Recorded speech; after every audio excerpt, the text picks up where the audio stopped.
Nga kami sa Jerry's dahil hindi nga kami kumain sa bahay. Ito na din yung almusal at tanghalian namin. 4 nga lang kami dyan dahil nasa school pa yung dalawa. Ang ganda nga ng Christmas tree nila. Ang cute at design. Tamang waiting nga lang kami sa pagkain pero gutom na kami. At ito'y tamang video nga lang din ako habang waiting. Papunta nga lang ako sa kanila dyan para videohin din. Ayan, sinerma ni Sir yung inumin muna namin. Loading yarn.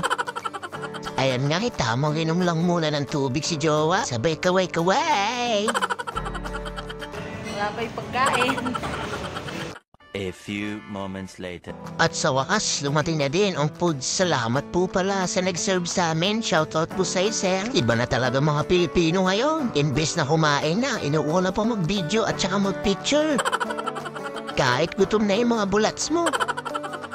At ito nga lang yung in-order namin dahil patlong naman kami, share na lang. Thanks God for food. Tara, sibuga na to. Binabakbakan ka na nga dyan dahil gutom na talaga yung mga alaga ko sa tiyan.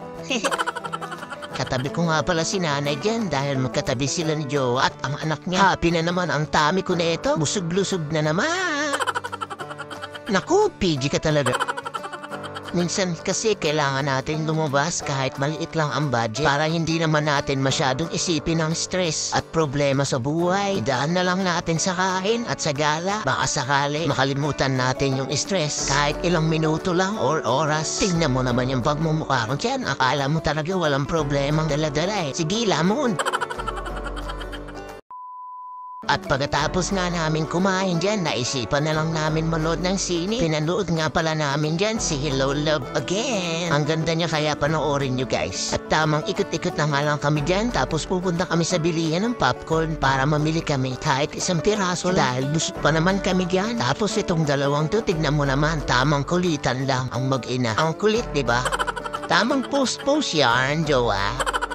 Tapos itong batang ito, hindi mo alam kung inaantok na hyper egg. At ito nga, ipapunta na kami doon sa loob ng cinema para pumasok na kami sa loob. Let's go!